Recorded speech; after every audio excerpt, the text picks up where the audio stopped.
Welcome into the Command Center podcast. I'm Logan Paulson here with Fred Smoot, Farmer Fred, and Santana Moss, who, man, always so strong with the fit. Now the fans get to see it. Like, look at that. No. His fits are literally laid out in his closet. That's what he do for the week. And he have a hat to go with everything. He lays the fits out all week long. That's what he does. It's just the Miami in me, man. Look at that. We go to bed matching that. But I'm saying, like, I didn't even know they made polos that color. Orange letters. I just shopping. I was in the polo outlet store the other day, and I saw the Miami colors, and why not wear it? You know, we play this week. You know, Miami, Ohio, screaming, talking about they the real Miami, so we gonna. Well, y'all do them bad. That's not even a big game. I'm not even trying to talk. But about also that. the hat and the shoes match too. I mean, Fred, it's next level. This is what he does. He's been doing this for 1,000 years. All right, this is what he does. My mama put me in my pamper, and we was matching with my shoes and the socks. All right, so let's. We got a preseason game to recap. All right, third preseason game, probably not the most important to recap, but let's talk about it real quick. Okay, 3-0 in the preseason. Yep. Doesn't matter. Doesn't matter. Who cares? Who cares? You went out, did your job. I'm gonna tell you what it does say. It says we got depth. Yeah, I think so too. It says we got and depth. we're well coached. Well coached. You got depth. People are listening. People are buying in. But in the big scheme of things, next week nobody care what you did in the preseason. Yeah, that was the biggest thing I saw. I was harping this whole entire preseason on the game day live pregame and postgame show is that I didn't want to see a drop off from any group that came in the game. Yeah, and I didn't see it. I haven't seen it yet. You know what I mean? So that's knock on wood. But that's preseason. It's over with. But it showed that these coaches did a great job from the OTAs period, from the beginning of that period all the way up to training camp, that they had every group ready to go out there and perform on a high level. Says a lot about Coach Bieniemy because the offense didn't have a lot of false start. They didn't have people knew where they were supposed to go in, and let's not act like he's been here for 3 years. Yeah. He just got here to install that quickly and to understand how to attack a defense. I still think that says a lot. When was the last time you seen the quarterback play look so well, so clean and crisp from the top? Yeah, I mean. First guy, second guy, third guy. Yeah. And the third guy almost have everybody like in shock, like, hey, should we be keeping this guy? Keeping 5 quarterbacks now? So, I mean, man, these guys did a great job with this whole group of guys this summer, man. And that's why I say it makes everybody look forward to see what happens this regular season. Yeah, that was the other thing. Is like the O-line. I always go off O-line play because it's like that's the thing that like falls down the fastest. And I thought the third O-line was great. They might have been the best O-line. They did a great job. They got guys covered up. They understood protection rules. Like I just go back to that second game, like where Baltimore's running all out, and there was not a mental mistake. Yeah, I couldn't believe that. You know what I mean? So really well coached team. They got some talented guys. We're going to talk about that in a second with the roster, but. Again, you don't want to talk about the standard, but I think it's important to remember. 3-0 in the preseason. Last time we were 3-0, 2013. You and I both were on that team, and I think it was your fault. When I look back and looked at that film, I just saw Santana and Logan just making all the damn mistakes that they could possibly make. Hey, now you know what's so funny about that? No, it's funny because you will only hear that from Fred. No, it was your fault. You wasn't on the team that day. No, but honestly, man, looking back when I heard that stat of being undefeated. Some of that switch turn, I'm like, oh man. Did you remember we were undefeated? I knew it. Dude, I totally forgot. Because 2013, I went into that season like, I didn't have that feeling of we could beat anybody. Yeah. You know what I mean? I'm like, well. Like I was hoping, let's let it play out. Like I was hoping, okay, if we do play with Kirk, at least we have a, you know what I mean? Like honestly, like I knew RG had a bad injury that playoffs. You know, in 2012, it was like 2013 at the time. We was in the playoffs, first round playoffs against Seattle. So I was like, man, like the way he played last year. That's the only way we can dominate this league with that kind of play. Yeah. You know, I didn't feel like just dropping back, doing what we do was going to be good enough. Yeah, and so to see that what happened, what transpired, I wasn't surprised. Well, they all in for week 1. I think that what blew it. Listen, if he would have gave himself a chance to heal, not rushed himself back, but then what happened when Kirk Cousins is right behind you? It makes you want to get back quicker. No, I think so. And I again, like that's to me, like I totally forgot we were 3-0. I totally forgot. So in terms of wins in the preseason, I think it's like the most useless stats. It's basically glorified practice, so it doesn't really matter. But I do think, to your point, depth, coaching. Really good way to end in the preseason. Always feels good to win. You know what I'm saying? So let's talk about the final roster, which came out of that third preseason game. Okay, so let's break it down. Okay, we got 10 DBs, 7 wide receivers. That's a little unexpected for me anyway. Yep. 10 D linemen, 11 D linemen. We got the bad notes here. Yeah. Bad notes. Don't worry, they passing bad stuff around. Anything that surprised you in terms of the final 53? I guess what really shocked me was we said before that game when I walked into that stadium, I had Kaz Allen on the roster. Yeah. When I left the stadium, I knew he had almost played himself off the roster. Yeah. Right. While I watched Tinsley play himself on the roster. Yeah. So if I say anything caught me off guard, it was that. And I just thought maybe Kaz Allen had 2 ways to make this team. Yeah. Wide receiver and special teams. Yeah. And I did feel like he didn't have a good one at either of them. Well, I wasn't surprised. The biggest two surprises for me was Curtis Hodges making it. Yeah. You know, I feel like he played himself out of making it the whole entire preseason. Yeah. But if you look at his upside, you know, the height, just what he showed us last year, I'm glad the coaches did keep him around. Now, I always thought that Cass would probably make it, but I thought it would be the practice squad kind of guy because I thought we needed those 6 guys I mentioned, you know, with our first 4 and then the last 2 being Pringle and your boy Dax. Yeah. I thought those was going to be our solid 6 anyway.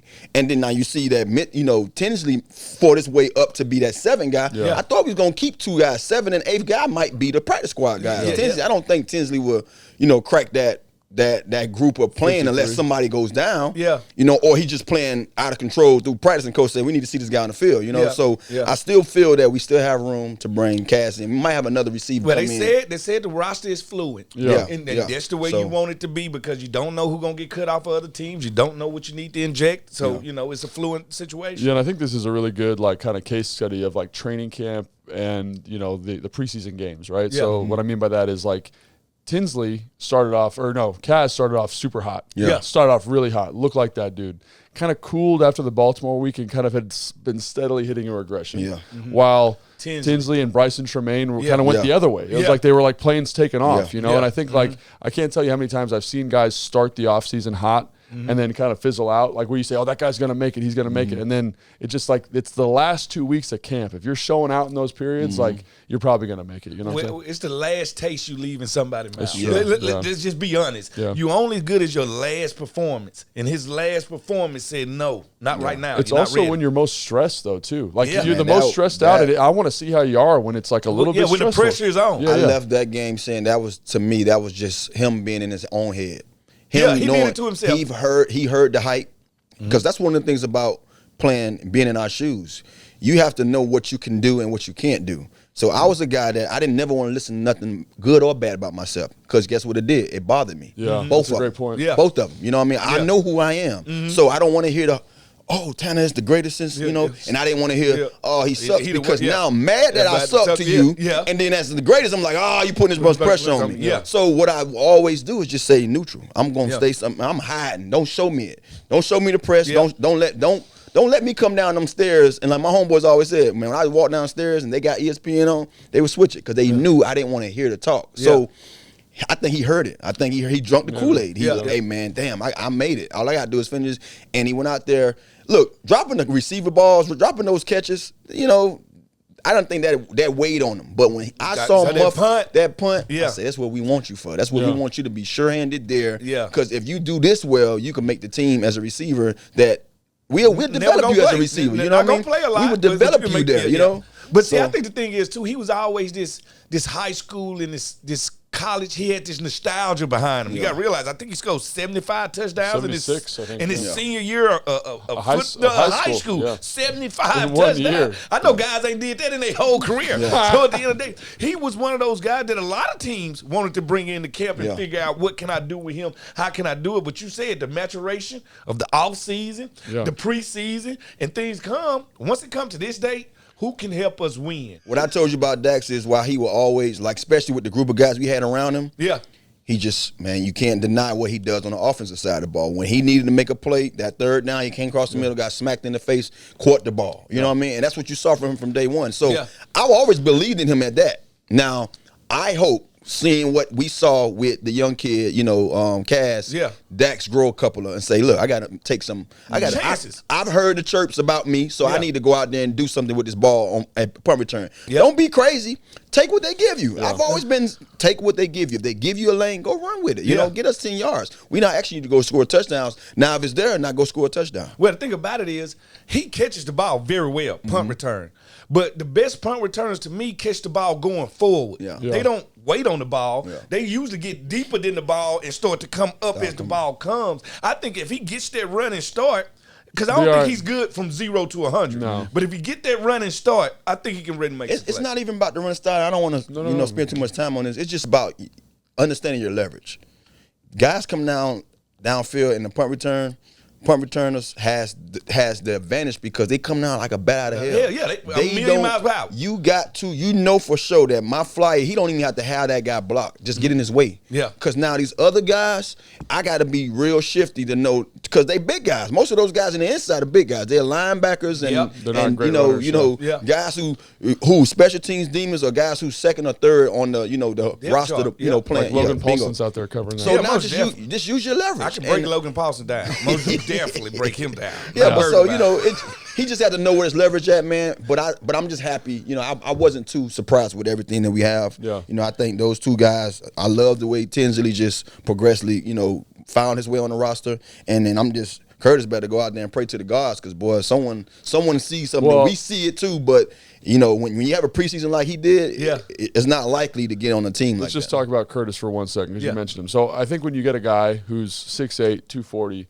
Runs like he runs, and to give him his props, he has progressed as a run blocker now, right? With Logan Thomas's injury, right? I think there's something there. And Ron said in a presser that he was like, we look at this like it's his rookie year, and he went from like 0, and he improved enough that we felt like it was a good indicator. So it wasn't about the preseason games with him. They want to see him continue to get better because they knew he ain't reached his peak yet. Yeah. And I think that's what all coaches like. They like a player with, first of all, a clean slate, meaning he wasn't no bad coaching on him because we just moved him into this position. Mm-hmm. Clean slate, plus, like you said, you can't buy 6'8" out the grocery store. He runs well, man. He runs so well. And so when you're big and you run, like, you just get a longer leash. Like, I hate to say, like, that's what it is. Like, when you're a freak athlete, you stick around longer because no one wants you to figure it out with somebody else. Yeah. And nobody wants to sign a Fred Smoot at 6 feet, 175 pounds when you got this guy 6'8", 250. That's a difference, man. A big difference. So I think that's part of the reason why, and hopefully he continues to develop. I think he has developed. It's just about whether he can turn that corner. So let's talk about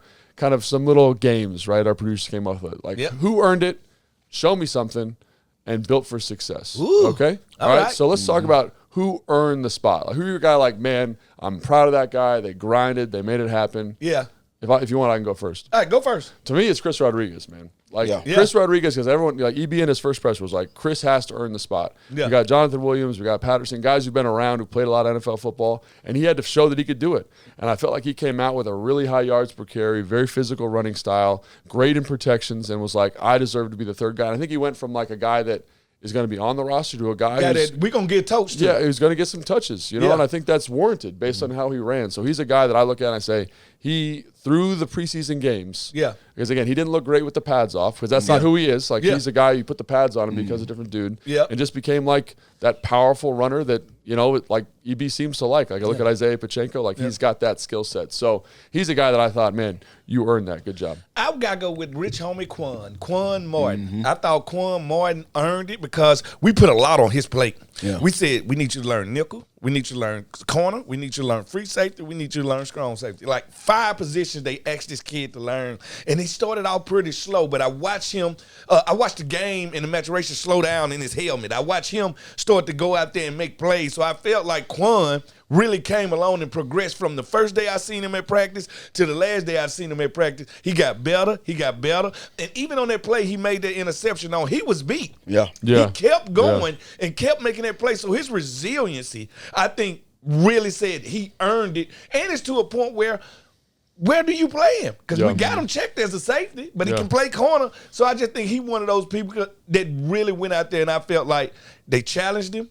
He answered the challenge, and he only can get better. Yeah.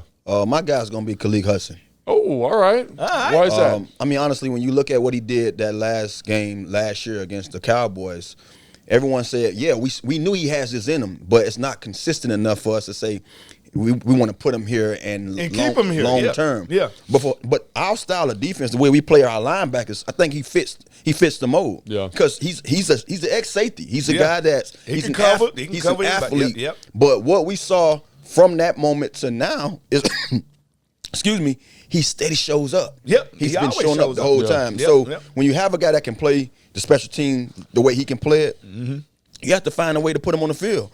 And when it counted the most, when it mattered the most, he went out there. He was in the backfield the entire night. I know he only probably came away with 3 tackles or something like that. About in, 2 for a loss. The last preseason game. But he was just so explosive, man. He flew around, and he showed the coaching staff that when you give me a chance to be the guy, this is what I need to do. I need to show up and be back here and make plays. And that's what he did. He was a difference maker. So that's why I think he earned it, because he showed you that, I know I'm a special teams demon, but this is what I do at linebacker when you need me to play this position. I'm really glad you brought that up, because it was like the guys that you expected in that third preseason game. It was like the Two Hills, the James, the FAO bodies, the Cleek Hudson, the Mayos, who came out and were like, we are varsity football players. Yeah, most definitely. And that's why we deserve the 53. And so I like that you brought him up. A couple honorable mentions real quick. We got to mention Tinsley. I mean, he's a guy. He's low-hanging fruit. But like, fruit. He's an undrafted guy making the 53. Like, being an undrafted guy who made the 53, like, got a lot of props and respect for that. Another guy is Ricky Stromberg. I thought he did a great job. Yeah, Stromberg getting nasty in there. Great job at playing guard. And I think he's a guy now that's going to be dressed on game day. That wasn't a thing we were talking about, but he'll be dressed now on game day. Oh, most definitely. Because he's shown his versatility, and his nastiness too. I told you, I'll take any offensive lineman any day from Arkansas University. You want to speak on a guy too? I'm telling you, I will. I think a guy who deserves some flowers too is Christian Holmes. Dude, I think last year when you watched him, you can see the physique, you see how fit he looks, and you like, man, he looks like a player. Yep. But at times we saw him in situations where it wasn't like he was just out, beat bad. No, he was there. Just beat by better players. Bingo. Guys was making a play that he didn't make. Yep. I saw a guy who was determined. This preseason, he looked like a guy that's different animal. Yeah, he's a man on a mission, and I mean, had a little sleeve on his shoulder, and so you can tell he was a little hampered. Yeah. But he went out there and made plays, special teams, and that corner. Jake from State Farm. Give it to him. I gotta give him some love. I'm sorry, I've been hard on him. I've been hard on him, but he threw himself on this roster. But I understand keeping 3 quarterbacks is a lot. But I'm sorry, he earned the respect of his peers around the NFL in this preseason. And I think with Jake, like, just because you didn't make the 53 doesn't mean you did a good job. You didn't do a good job. Like, you're here, you're going to be developed. And, like, think about it. Jacoby's on a 1-year deal. Yep. Maybe next year you're the backup or whatever. If things go well, we don't know what's going to happen. But I think having a guy like that stay around the program, be in the building, he deserved that, man. Great job. All right. So now let's talk about guys who need to show you something or things you want to see from the roster moving into week 1. What you got?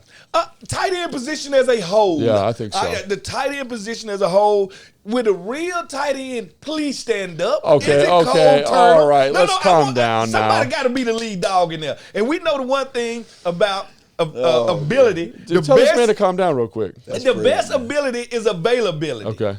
No, I know. I'm with you. But Cole Turner, man, he's balled this preseason, right? Cole Turner showed up. He's balled.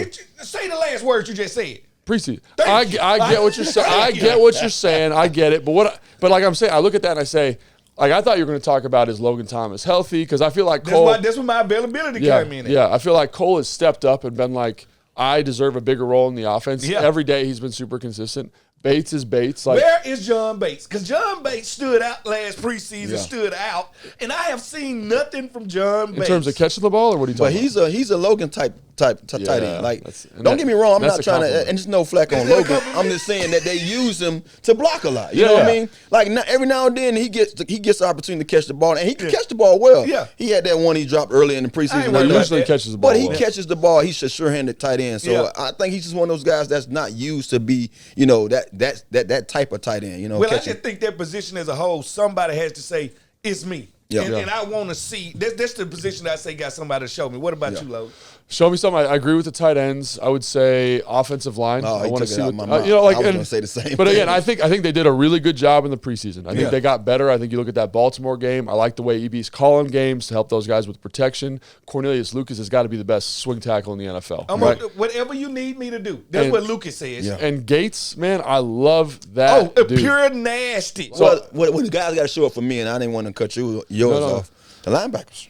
Okay, I like that one. I like that. I just feel like at the end of the day, they are the guys that we don't talk about on the defense. Like they're the hitting, Jamin Davis. They're the hitting gems. Like we're going to play two of them most of the time. Yeah. You know, the other guy is going to be a rover or whatever you want to call him, a safety, a hybrid. Yeah. But I truly believe that when they're in the game and they know it's run, I need to see them stuff go downhill. I need to see some London Fletcher kind of play. You know what I mean? I need to see these guys going downhill. I know we don't have that body makeup when it comes to what they do. Okay, speaking of that, did you see Jamin Davis against Baltimore? Who's that big fullback that got there? What's big 300 pounds. Yeah. He was smacking that man. No, Jamin Davis is the truth. Yeah. Now, I want to see the game totally slow down. Yeah. He's playing more confident, but I think to your point, can he play a little bit faster? I'm just saying as a whole, we just need to see all those guys be one of those cores that we can say, okay. Ain't the weak point no more. Because once the defense get that play down packed, then we can go out there and play big league football. You know what I'm saying? Because I think the front guys,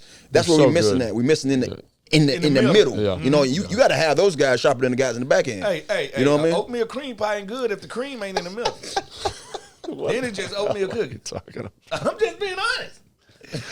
All right. Oh, Lord. So on that note, is this team in the current, and it's still fluid, we're still kind of finalizing the roster. Yeah. Is it built for success? Yes, it is. Yeah. I look at teams from the top down, and here we go. Do we got an offense that can be optimistic and score points at any time, run our pass?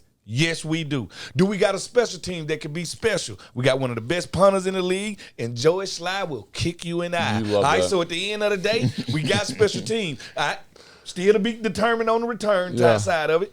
Defense, I trust those guys not only to go out there and keep us in games, I trust these guys to start to win games. Well, I mean, one of the big points of emphasis for the defense was turning the football over. Yeah. And you got Cam Curl in practice now, getting his hand on the football a lot. Percy Butler got his hand on the football quite a bit. You know who else? Who? What's his name? Emmanuel. Yeah, I knew it. That's Emmanuel Ford. That's how every time you say Emmanuel, if I have my shades on, I'm going to put them on. Hey, that's all I'm saying. Forbes get his head. Hey, I can't wait to see how many receivers get put on the Forbes list. Yeah. See, Forbes list usually means quarterbacks. Isn't quarterbacks? We put receivers and quarterbacks on the Forbes list. Together. We put both of them on there. Okay. See, they usually make you rich, but now Forbes list take money out your pocket. That's a different thing right now. I like that one. Yeah. So I think the offense looks better than I thought it would look at this point of the year. It's shocking me how good they look. And I think, look. like to your point, it's like really well coached. I think one of the big point of concern was the offensive line. I think EB showed that he can call a game to help that group. I think the skill position players are probably some of the best in the NFL. Yep. And if you can maximize those guys, mitigate some of the decision-making Sam Howell to do, I think you're going to be and Sam's done a great job. Yeah. You know, and everyone says it's the preseason. I'm with that. Yeah. You know, preseason. It's still football. But it's the test he was given, and he passed it. Yeah. Well, let's just be honest, though, and I was going to get at this about why I feel that we are built for success. This is the first time in a long time, and this counting the years that I played this game, that I've seen a team in the preseason from us. Like, we look like a team. No, well-coached team. Well-coached, well-oiled machine. Yeah. We was a unit. Yeah. We went out there and played football. Like I said before, I keep harping on that unit, those levels of, what groups come in. I haven't seen that from this organization in a long time. Hey, I feel good at the Raven practices. Yeah. Watching those practices, I was like, okay. Yeah. Not saying, the Ravens are a great measuring stick to measure yourself. But to see these guys go in there and take none of that from any of these guys and whoop these dudes in the trenches, go out there and take on their receivers one-on-one, their running backs, I thought it was great, man. Yeah. Speaking of measuring sticks, it's time. Farmer Fred. I'm here. Yeah, we're getting ready to measure. Oh, yes, sir. What is this? This is just yellow watermelon? This yellow watermelon, a.k.a. gold. Gold? We call it yellow meat. And orange. Now, also. Wait, why is it? It's yellow. It's gold, I'm gonna try to. It's golden. It's yellow or gold. So I must have knew you was bringing this today because I got the colors on for some reason. No, it's matchy. And I had to bring these out because you remember I told you they wasn't right last week. But see, this week, this whole week gonna be a blue moon. So you call Wegmans and ask, make sure the yellow on your orange one is right. No. Wegmans don't even carry this. So is this different sweetness? Should it taste different than regular watermelon? Well, they have a distinct taste to them. Yeah, it's like a little different. It's not quite as sweet. The yellow doesn't have the aftertaste of a red one. Yeah. Yeah, it's almost in and out, pure, clean taste. Yeah. And you were saying something that this is the original color. These are the original colors I of watermelon. I don't know if this is true, guys, but you have to fact check this. But this is from Fred. This is from Farmer Fred. Fred's a encyclopedia of everything. Like I told y'all, this week is going to be a blue moon. The whole week. Oh, what does that mean? That means the moon will be blue. Like the actual... The actual moon every night this week will be a blue moon. This happens like every 10 years. So how you know about it? Because I study stuff like that. Why do you... Is this for farming? No, it's very good for farming because that's when you get your last... What is happening right now, bro? Because it's almost... I mean, we're going into the fall. Farmer Fred. So you're going to get your last big batch of vegetables, of summer vegetables right now. This is going to be your last put out. I won't get into one more water. But that's not because of the blue moon, though. No, but the blue moon is a good signal. Oh, you're making that up. That's when you're making stuff up. You get that like... I'm not. No, I'm not. I think you study the blue moon. So I will say that the orange one is sweeter than this one. The wait, yellow it's the same watermelon though, right? Same one. No, they're two. There's two. Oh, one is gold. I got you. One, did you actually think I had a hybrid? You thought I had a half gold and a half orange? Well, I like that yellow. The yellow's good now. Only people from Cali. Yeah, I thought it was just different tints. Like, look, that kind of looks like the same color as this. Not at all. Similar. It's good. Similar. All right, anyway. Fred, thanks for bringing the watermelon, man. It's very, very good. I'm going to finish it. And everyone keep an eye out for that blue moon. That's going to do us for us today. And make sure you tune in to more Commanders content. Blue moon all week. That boy crazy.